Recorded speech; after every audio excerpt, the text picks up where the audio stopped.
आध्यात्मिकता। ये शब्द सुनते ही क्या जहन में आता है? कोई बहुत ही जटिल फिलॉसफी या फिर मुश्किल मेडिटेशन टेक्निक्स?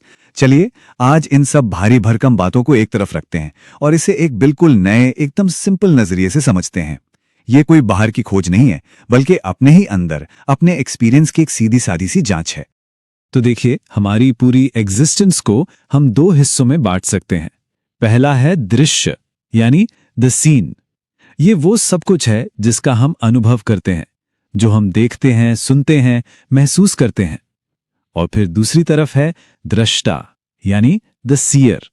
ये वो है जो इन सब चीजों का अनुभव कर रहा है, वो साइलेंट विटनेस। तो एक सवाल सामने आता है, इन दोनों में से, दृश्य और दृष्टा में से ज्यादा फंडामेंटल, ज्यादा करीब कौन है? वो अनुभव, वो एक्सपीरियंस, या फिर वो जो उस एक्सपीरियंस को एक्सपीरियंस कर रहा है? क्या चीज ज्यादा असली है, वो जिसे देखा जा रहा है या वो जो देख रहा है? सोचने वाली बात है ना? चलिए इसी अनुभव करने वाले को, यानी दृष्टा को, थोड़ा और एक्सप्लोर करते हैं, बिल्कुल सिंपल रोजमर्रा के एग्जाम्पल्स के साथ। समझने की कोशिश करते हैं कि हमारे अनुभव का बेसिस क्या है। एक सिंपल सा एग्जाम्पल लेते हैं। जब हम अपने हाथ को छूते हैं तो क्या होता है? एक सेंसेशन होती है, राइट? लेकिन बात सिर्फ उस फिजिकल सेंसेशन की नहीं है। उसके पीछे कोई है जो जानता है कि ये हो रहा है। एक अवेयरनेस है, एक कॉन्शियसनेस है जो उस टच को रजिस्टर कर रही है। कोई तो है जो जान रहा है। और यहीं पर एक बड़ा इंटरेस्टिंग कॉन्ट्रास्ट सामने आता है।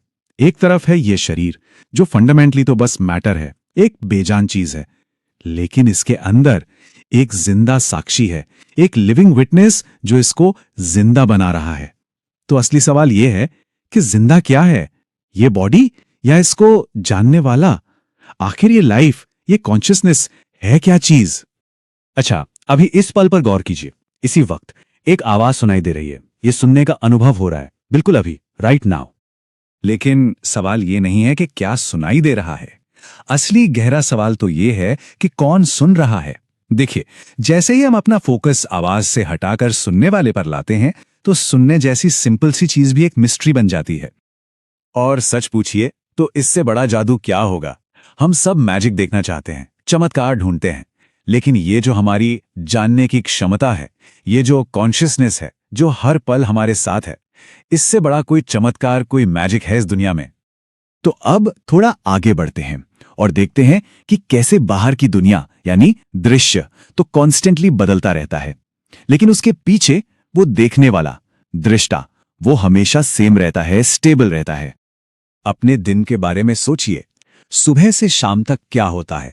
हम लोगों से मिलते हैं, बाहर जाते हैं, फिर घर आते हैं, कभी खुश हो जाते हैं, कभी गुस्सा हो जाते हैं। मतलब लाइफ एक स्ट्रीम की तरह है, अलग अलग सीन्स, अलग अलग इमोशंस का एक कांस्टेंट फ्लो। ये सब दृश्य है जो हमेशा बदल रहा है, और हम इन्हीं बदलते हुए अनुभवों में पूरी तरह से खो जाते हैं। लेकिन इस पूरी उथल पुथल के पीछे, इस सारे बदलाव के पीछे एक ऐसी चीज है जो कभी नहीं बदलती। वो एक जो हमेशा वैसा का वैसा रहता है, वही इनर विटनेस, वही दृष्टा। बाहर चाहे कितना भी शोर हो, कितना भी बदलाव हो, वो शांत और स्टेबल रहता है, वो नहीं बदलता। तो सवाल उठता है कि अगर ये इतना स्टेबल है, इतना परमानेंट है, तो हम इस पर ध्यान क्यों नहीं देते? हम इसे मिस क्यों कर जाते हैं?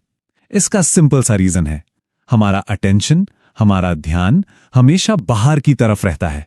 हम बाहर की चीजों में इतना उलझ जाते हैं जैसे किसी ने हमें प्रोग्राम कर दिया हो। और ये हम सब की कहानी है, राइट? हम जो देखते हैं बस उसी में खो जाते हैं। हमारी पूरी लाइफ बाहर जो हो रहा है बस उस पर रिएक्ट करने में निकल जाती है। और इस तरह हम एक रोबोट की तरह जीने लगते हैं, मतलब बिना किसी अंदर की अवेयरनेस के, बस मैकेनिकली। रोबोट की तरह जीने का मतलब क्या है? इसका मतलब है कि हम एक इंटरनल प्रोग्रामिंग पर चल रहे हैं, जो अंदर फीड कर दिया गया है, बस उसी पर रिएक्ट कर रहे हैं। इस बात की कोई असली अवेयरनेस ही नहीं है कि हो क्या रहा है। ये बस एक एंड ना होने वाला सिलसिला है, रिएक्शन, रिएक्शन, रिएक्शन, कॉन्शियसनेस के बिना एक लाइफ। तो इन सब बातों को जोड़कर अब हम आते हैं स्पिरिचुअलिटी की एक नई, एक बिल्कुल सिंपल सी डेफिनेशन पर। देखिए, असली जिंदगी, असली लाइफ कॉन्शियसनेस ही है, होश ही है। बिना इस होश के, बिना इस अवेयरनेस के, हम और एक बेजान पत्थर में कोई फर्क नहीं है। यही कॉन्शियसनेस, यही जानने की शक्ति है जो हमें जिंदा बनाती है। तो फिर स्पिरिचुअलिटी क्या हुई? कोई बिलीफ सिस्टम नहीं, कोई फिलॉसफी नहीं, ये एक सिंपल सा एक्ट है। अपने अटेंशन को, अपने ध्यान को दृश्य से यानी बाहर की दुनिया से हटाकर दृष्टा पर लाना, उस देखने वाले पर लाना। सीधे शब्दों में कहें तो अपने होश को, अपनी कॉन्शियसनेस को ही जानने की कोशिश करना, यही स्पिरिचुअलिटी है। तो आखिर में बस एक सवाल, इस पर सोचिएगा। अगर पूरी जिंदगी बस एक्सपीरियंसेस का एक सिलसिला है, तो इन सारे एक्सपीरियंसेस के सेंटर में वो कौन है जो इन सबको एक्सपीरियंस कर रहा है?